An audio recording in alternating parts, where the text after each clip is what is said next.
नमस्कार, मैं Fatima Nikhat BTS news में आपका स्वागत करती हूं। आइए देखते हैं आज के समाचार। जनाब सैयद अहमद पाशा कादरी साहब, MLA याकूतपुरा, जनाब मिर्जा रियाजुल हसन अफंडी साहब, हजरत मौलाना जनाब हफीज मुजफ्फर हुसैनी बंदा नवाज साहब, जनाब मौलाना सईद कादरी साहब, जनाब मौलाना जाफर पाशा साहब, जनाब मुफ्ती नियामतुल्लाह कादरी साहब, हमारे हैदराबाद सिटी पुलिस के हमारे colleague officer additional CP crime Shikha Goyal, IG Vijay Kumar साहब, additional CP law and order Chauhan साहब, DCP south zone Gajrao Bhopal, additional DCP Rafiq, हमारे सभी ACP, ट्रैफिक डिपार्टमेंट के सभी ऑफिसर और हमारे दोस्तों, यहाँ सबसे पहले तो मुझे बहुत खुशी हुआ कि आज इतने कम वक्त में आप लोगों ने यहाँ आने की तकलीफ की। मौसम भी बहुत अच्छा नहीं है, बारिश का फोरकास्ट है। हमारे यहाँ सालों से मिलादुल नबी की तैयारी चलती है और जुलूस निकलता है और एक हद तक सिलसिला बहुत अच्छा से जमा हुआ है। ये एक ऐसा माहौल रहता है जिसमें मैं ये समझता हूं कि 99.9% लोग जो सही मायने में जो जुलूस का जो मकसद है, जो इस जलसे का जो मेन जो असल मीनिंग रहता है, उसको फॉलो करते हुए लोग करते। केवल कोरोना ही नहीं, और कोरोना से जुड़ी ही बहुत चीज आई है। अभी देखिए, बहुत छोटी सी चीज लगती है कि वेदर फोरकास्ट हुआ, बारिश होगी, लेकिन उसका असर हमारे डिपार्टमेंट पर क्या पड़ता है, या 2 मिनट में आपको मैं बताना चाहता हूं। जब भी वेदर का फोरकास्ट होता है, हमारे ट्रैफिक और लॉ एंड ऑर्डर के ऑफिसर अपने शिफ्ट के अलावा वो लोग रोड पर जाकर 7 से 10 घंटा एक्स्ट्रा खड़े रहते हैं। हैदराबाद में जो भी लो लाइंग एरिया है, जहां पानी जमा होता है, वहां घुटने भर पानी में वो लोग खड़े रहते हैं। तो मैं जब भी ये सब चीज को देखता हूं तो मुझे लगता है कि सबसे बड़ी मुझे तो लगता है कि हमारे जो कांस्टेबल ऑफिसर्स हैं, सबसे बड़े मौलाना और सबसे बड़े पंडित, सबसे बड़े होली पर्सन हमारे वही हैं। चाहे किसी का भी काम हो, लेकिन वो हर वक्त आवाम के लिए, चाहे अगर कहीं प्लास्टिक के कारण नाले जम जाते हैं तो उसको हाथ डाल के प्लास्टिक भी निकालते हैं। इसीलिए अगर हम कभी प्लास्टिक फेंकते हैं तो उसके पहले सोचना चाहिए कि उसका क्या इंपैक्ट होता है। ऐसे बहुत जगह हैं जहां हमारे कांस्टेबल ऑफिसर्स के पैर उस मैनहोल में फंस के फ्रैक्चर हो गया। वो शायद बाहर अखबार वाले को पता भी नहीं चलता है कि उनको चोट लगा। वो 20 दिन घर में रहेंगे, फिर उसके बाद फिर आएंगे। इस तरह की बहुत चीज होती है। बारिश होना बहुत अच्छी चीज है, मैं ये नहीं कह रहा हूं कि बारिश नहीं होनी चाहिए। बारिश होना तो ऊपर वाले का रहम है, बहुत अच्छी चीज है। लेकिन उससे जुड़ी हुई जो चीज है, जो हम लोगों को चैलेंजेस देती है, उसके बारे में सोचिए। और इसीलिए मैं हमेशा कहता हूं, मैं यहां सभी हजरतों से ये गुजारिश करता हूं कि आपके रहम और आपकी मुस्कुराहट से हमारे कांस्टेबल ऑफिसर्स को बहुत रिवॉर्ड मिलता है। उनको आप शाबाशी दें। पिछले 1.5 साल से जितने तकलीफ, जितनी मुश्किल हमारे डिपार्टमेंट ने देखा है, शायद पिछले 5 साल में, 10 साल में वैसा नहीं हुआ था। एक तो कोरोना के कारण, और दूसरी इस तरह की बारिश और ये सब भी चीज कुछ ज्यादा हो रही है। 140% रेनफॉल इस बार ज्यादा हुई है, तो उसका इंपैक्ट होता है। कहीं अगर ट्रैफिक जाम हो गया, अब पूरे हमारे ऑफिसर 5 घंटे तक वहां खड़े रहेंगे जब तक ट्रैफिक क्लियर नहीं हो। जबकि ट्रैफिक क्लियर करना, आप जैसा सोचते हैं कि अब ये सलारजंग म्यूजियम ऑडिटोरियम है, यहाँ पे बैठने वालों के लिए 200 कुर्सियां लगी हुई हैं, लेकिन अगर यहाँ 1000 लोग आ जाएंगे तो क्या होगा? जरूर कुछ ना कुछ खड़े रहेंगे। अगर सबको बाहर निकलना है तो एक साथ नहीं निकल पाएंगे, थोड़ा धक्का मुक्की हो जाएगा। रोड का भी हाल यही है। जब बारिश होती है तो कुछ एरिया में वाटर लॉगिंग के कारण गाड़ियां नहीं जा सकती हैं। वो सब गाड़ियां मेन रोड पे आ जाती हैं, जिसके कारण ट्रैफिक जाम हो जाता है। अब उसमें वक्त लगेगा, उसको क्लियर होने में वक्त लगता है। कुछ लोगों में पेशेंस नहीं रहता, सब्र नहीं रहता, वो हॉर्न मारते चले जाते हैं। हॉर्न मारने से क्या होगा? तो थोड़ा सब्र, थोड़ा सब कुछ।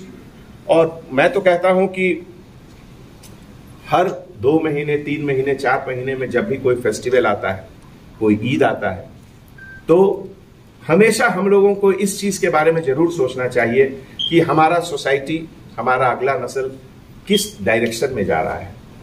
क्या हमारे ये फेस्टिवल को सेलिब्रेट करने से हमारा जो डायरेक्शन है वो सही डायरेक्शन में लोग जा रहे हैं, या केवल ये सेलिब्रेशन के नाम पे हो रहा है?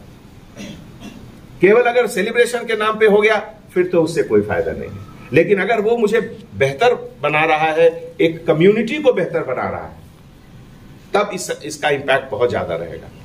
तो मैं आज एक बार फिर आप लोगों का है आगे का सपना, एक हर इंसान के अंदर जो एक होती है कि हम 1 साल बाद, 2 साल बाद, 5 साल बाद अपने आप को कहां मौजूद रखेंगे, हमारे नेक्स्ट जनरेशन जो है, आने वाली नस्ल, वो कहां रहेगी, उसके लिए हमें क्या करना होगा।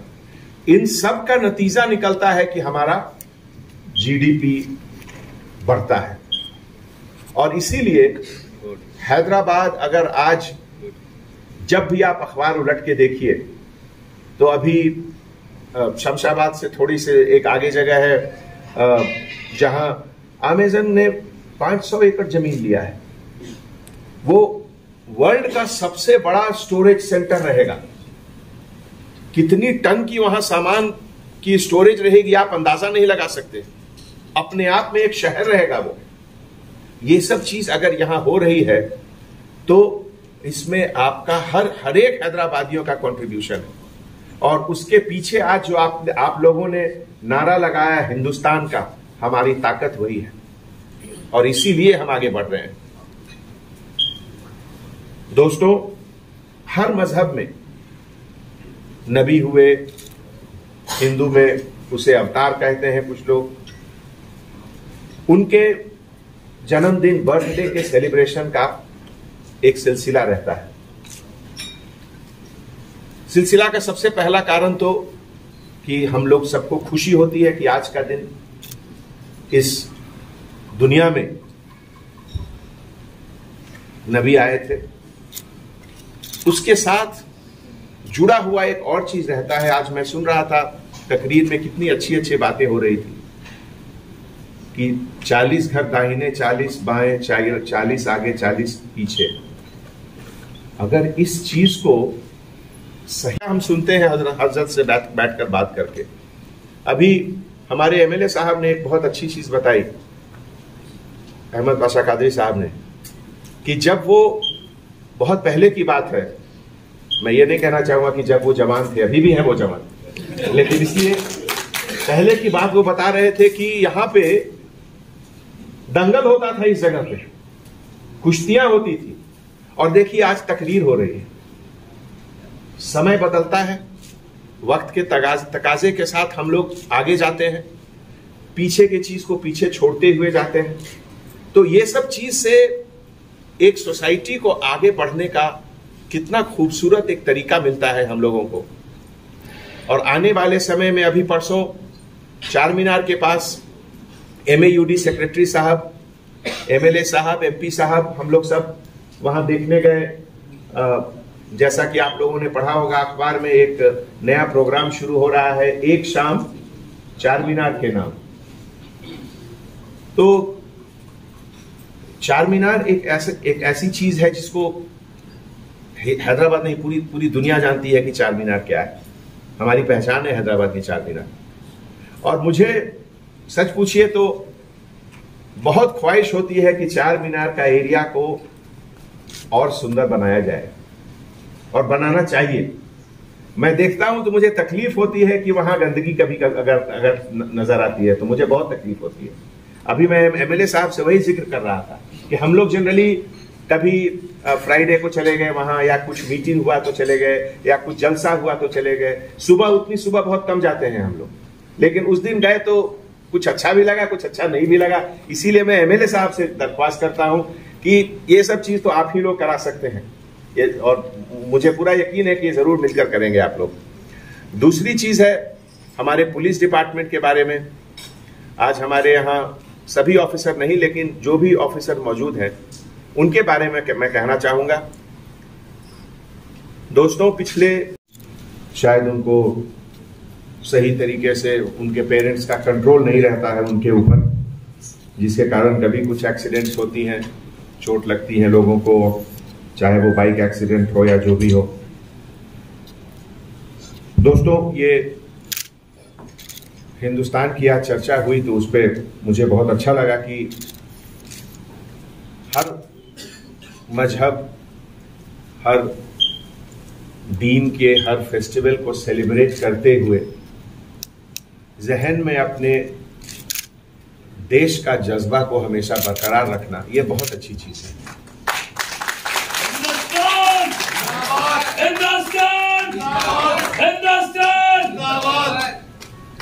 हिंदुस्तान की खूबसूरती यही है,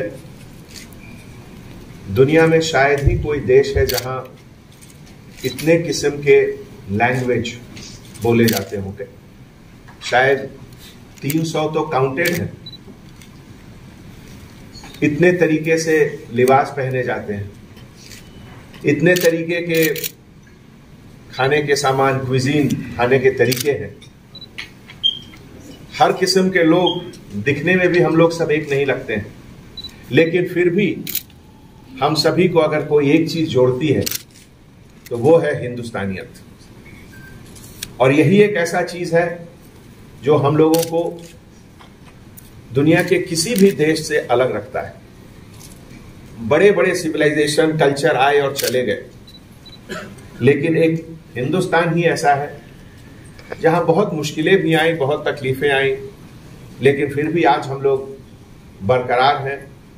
और आज हम लोग एक बार फिर दुनिया में अपने सर को ऊपर करके चलने का ताकत रखते हैं। हिंदुस्तान के बाद जब हमारे अपने स्टेट की बात होती है, अभी पिछले हफ्ते एक मैगजीन निकलता है, इकोनॉमिक एंड पॉलिटिकल वीकली, जिसमें बहुत सारे रिसर्च पेपर्स ये सब छपते हैं। उसमें जैसा कि आप जानते हैं, पिछले 1.5 साल से हिंदुस्तान में ही नहीं, तमाम दुनिया में हर जगह मार्केट डाउन हुआ है, चाहे वो कोई भी चीज का हो।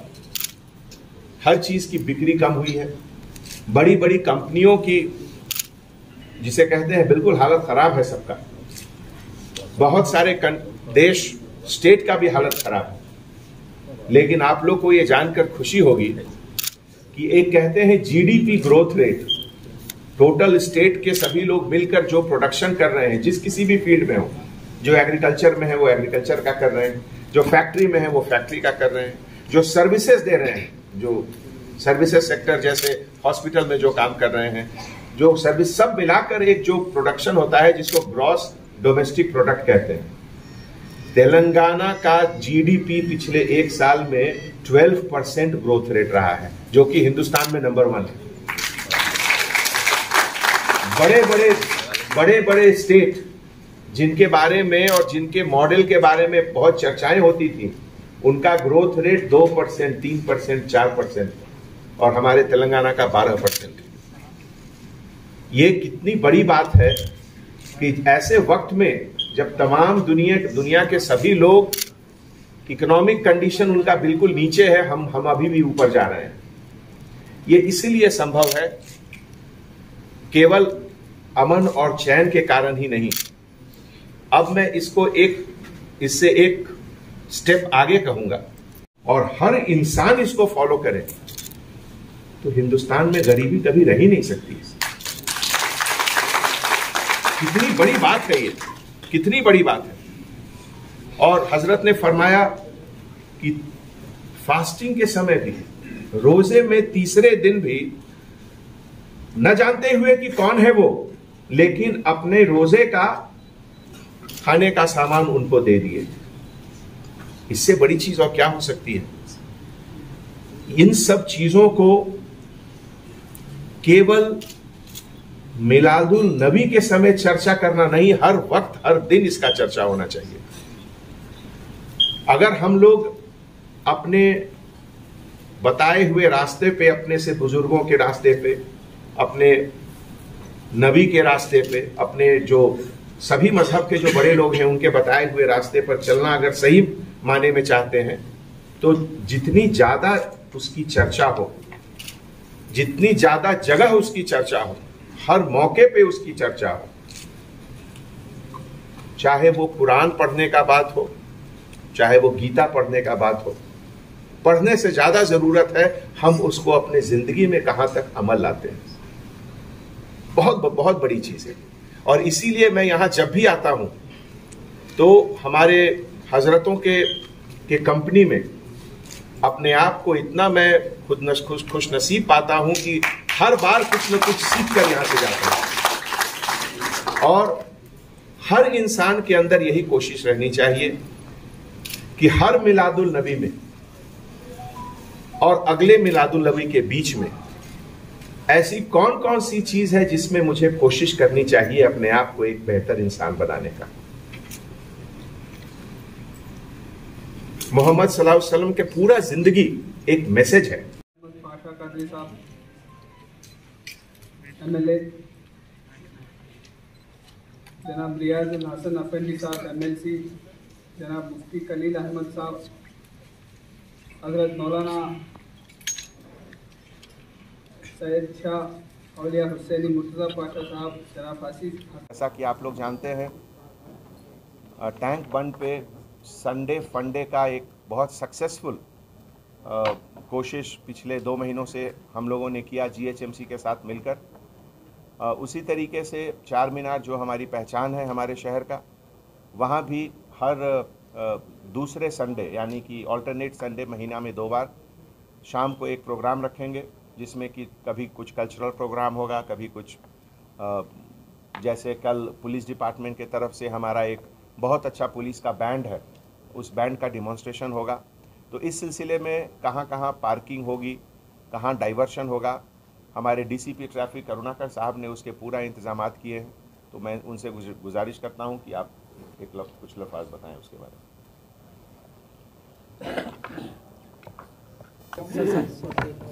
ट्रैफिक डाइवर्शन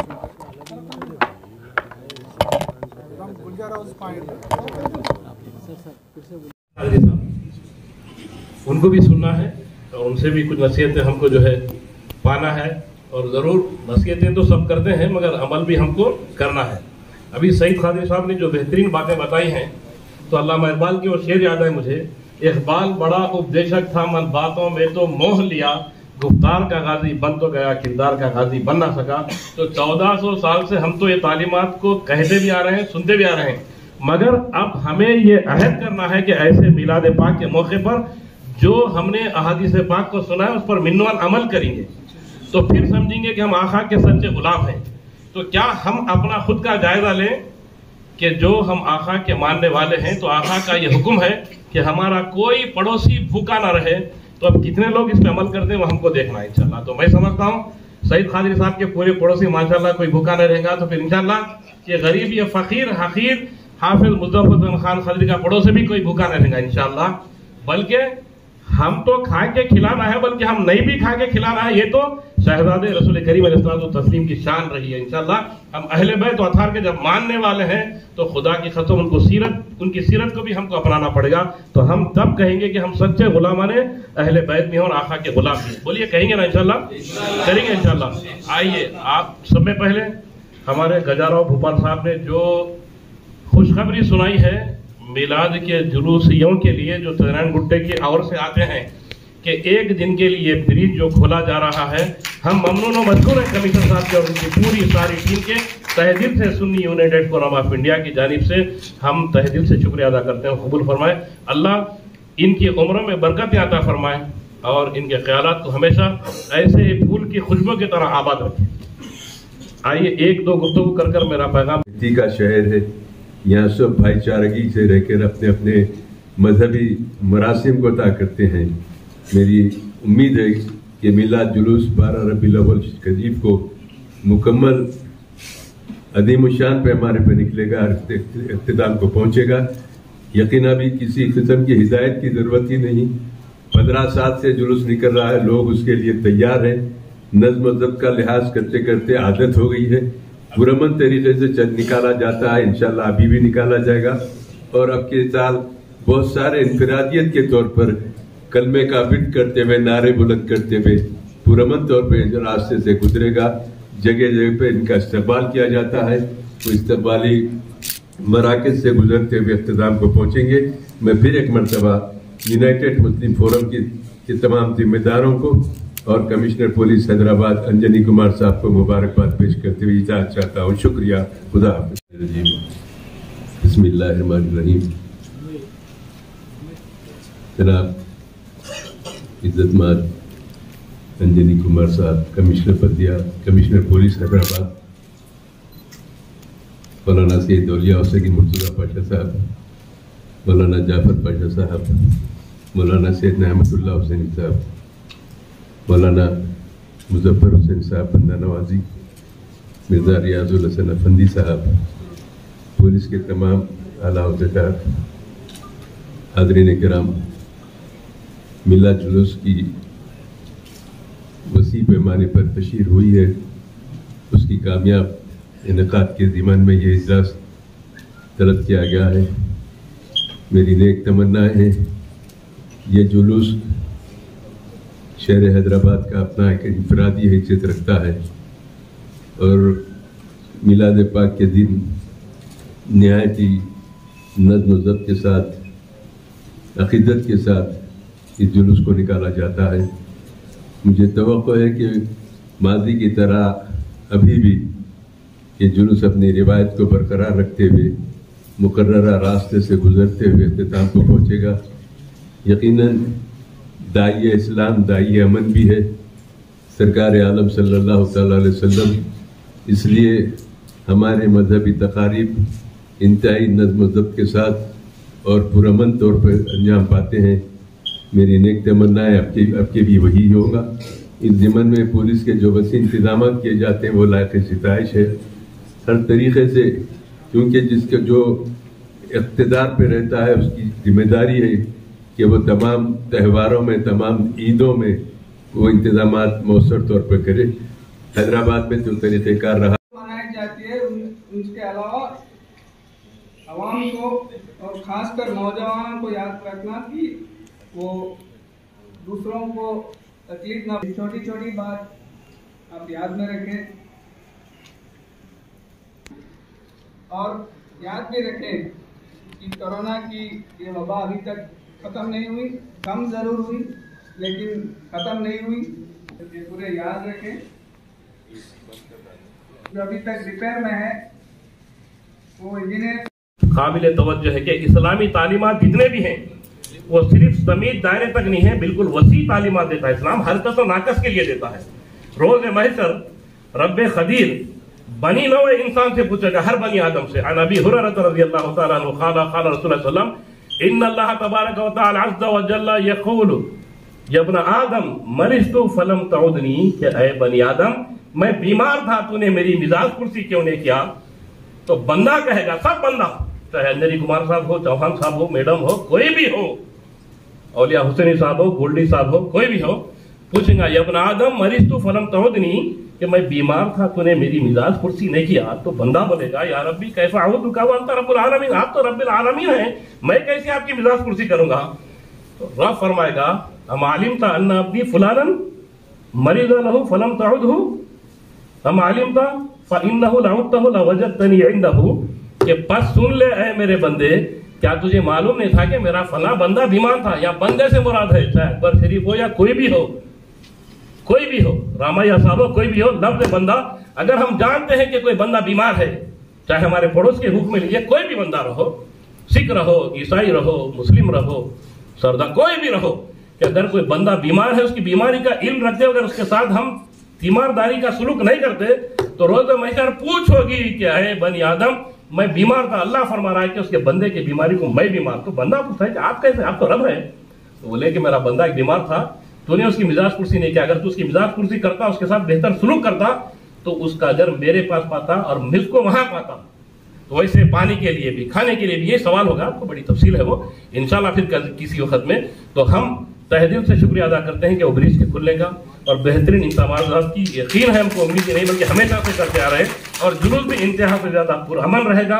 अल्हम्दुलिल्लाह ये अमन की तबलीग करता हुआ जुलूस है। इसका नाम ही पीस रैली के नाम से जो है हमने मानवन किया था 2008 से, और अल्हम्दुलिल्लाह हमेशा पीस की शक्ल में आ रहा है और इंशाल्लाह सब क़यामत तक जो है ऐसे ही चलते रहेगा। रहा सवाल बास बच्चे जो लाश बेटे हमारे मेरे साहब भी हैं और हमारे गोल्डी साहब प्यारे प्यारे जो है उनको तो सुनना ही सुनना है, तो हमेशा खामोशी का रोजा रखते हैं, मगर 2 मिनट तो सुनना पड़ेगा। क्या गोल्डी साहब सुनाइए ना, बोलिए।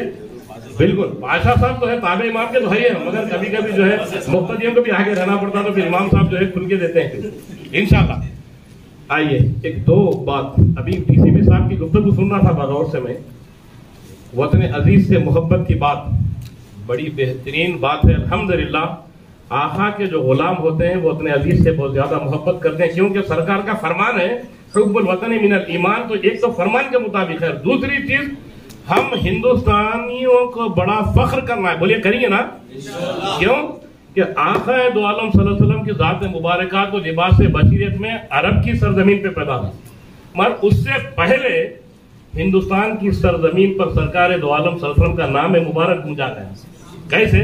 नज़ल आदमु बिल हिंद इस्तवहसा फनज़ल जिब्रील अलैहिस्सलाम फनादा बिल अज़ानी अल्लाहु अकबर मर्रतैन अशहदु अन ला इलाहा इल्लल्लाह मर्रतैन व अशहदु अन्ना मुहम्मद रसूलुल्लाह मर्रतैन। हुआ ये कि आदम अलैहिस्सलाम जब जन्नत से निकले तो सरजमीन हिंद पर ही तशरीफ लाए। अब ये और बात है कि मौजूदा दौर में वो श्रीलंका है, मगर वो तो भारत का ही अजीम हिस्सा है। तो आने के बाद जब आदमी नेमतों से भरपूर रहता है, आप इसकी मिसाल ले लीजिए, सिटी पुलिस कमिश्नर साहब के जो है मातहतीन इंस्पेक्टर पुलिस है, ये सही है, सब है, वो अच्छी नेमतों में रहते हैं। जब पुलिस स्टेशन में रहते हैं तो उनको गाड़ी रहती है, सब रहते हैं, पूरे जो है अमला रहता है, सब रहता है। अगर सडन आला पे सडन वो उस मुकाम से निकलकर किसी दूसरे ऐसे मुकाम पर जाते हैं कि बाद जगह गाड़ियां नहीं रहती हैं और उतनी सहूलतें नहीं रहती जितनी एक law and order police department के वो सर्विस करने में रहती हैं, तो उनकी नेमतें जब एक लफ्ज थोड़ी सी कम हो जाती हैं तो वो सोच में रहते हैं। तो आदम अलैहिस्सलाम भी जन्नत में बेइंतहा खूब नेमतों से सरशार थे, एक लफ्ज जब जमीन पर उतारे गए तो बिल्कुल कोई चीज सुझाई दे नहीं रही थी, क्योंकि अल्लाह के नबी हैं मगर सुझाई दे नहीं रहा था। या तो उनको तालीम नहीं रहती, या तो फिर जोश में जो है हुल थोड़ा होते हैं, गाड़ियों को एक्सटेंड करते हैं, व्हीलिंग करते हैं। तो उनसे हमारी अदबन गुजारिश मीडिया के जरिए से, वो जिस जुलूस के एहतराम को मलहूज रखते हुए, क्योंकि जिस निस्बत से जुलूस निकाला जा रहा है वो आका की तालीमात को मलहूज रखते हुए ऐसा कोई काम ना करें कि व्हीलों को उठाने का, एक्सटेंड करने का, या गाड़ियों को जो है साइलेंसर निकाल के, जैसा रहमतुल्लाह खालिद साहब ने बोला कि चिंगारियां उड़ाने का, ऐसा काम ना करें। क्यों कि काम तो आप जोश में कर रहे हो, मगर वो निस्बत किधर की जुलूस है उसके ऊपर कोई अंगुश नुमाई ना कर सके।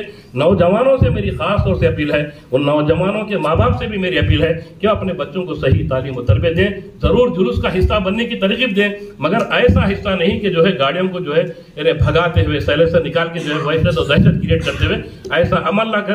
यह अमल खुद के लिए भी अच्छा नहीं है और लोगों को देखने के लिए भी अच्छा नहीं है। और फिर हम जिस रहमतुल आलमीन का जुलूस निकाल रहे हैं उनके तालीमात के बिल्कुल मगायर है, खिलाफ है, खिलाफ है, खिलाफ है। जरूर जौक दर जौक जुलूस में शिरकत करें, मगर बावकार तरीके से सलातो सलाम पढ़ते हुए और ये नारे लगाते हुए, और ये नारा लगाना ना भूलिए कि इस्लाम जिंदाबाद, हिंदुस्तान जिंदाबाद, वो हमारे में बेसुकून इमेज को सुकून और करार पहुंचा दो।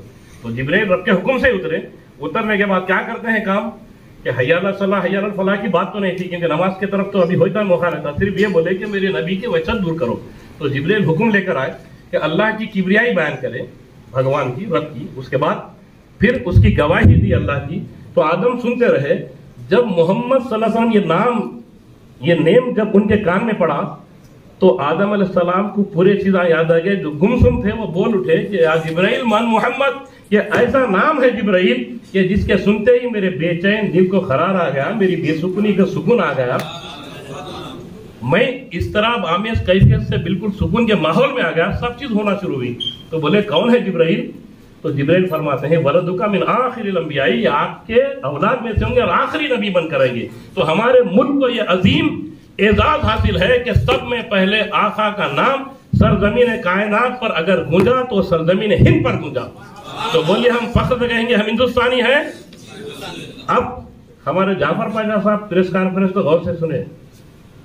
हुसामुद्दीन सानी जाफर पाशा साहब क़िबला आपसे महात्मा खास तौर से हमारी प्रेस कॉन्फ्रेंस में अपील भी की गई थी कि नारे तकबीर के नारे तो गूंजे जाते हैं, नारे रिसालत के भी गूंजे जाते हैं, अहले बैत और अथार के जियाले नारे हैदरी भी गूंजते हैं। उसके साथ Sunni United forum of India पूरे जिम्मेदारों के सामने भी फिर से दोहराता है कि इस्लाम जिंदाबाद, हिंदुस्तान जिंदाबाद का भी नारा दिया है।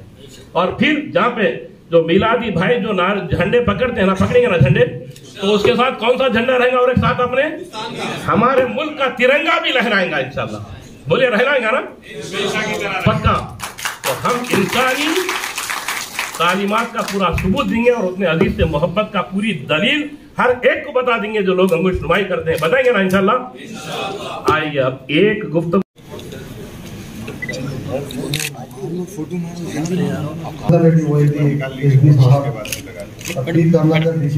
आपको भी स्टेज पे वेलकम करता हूँ।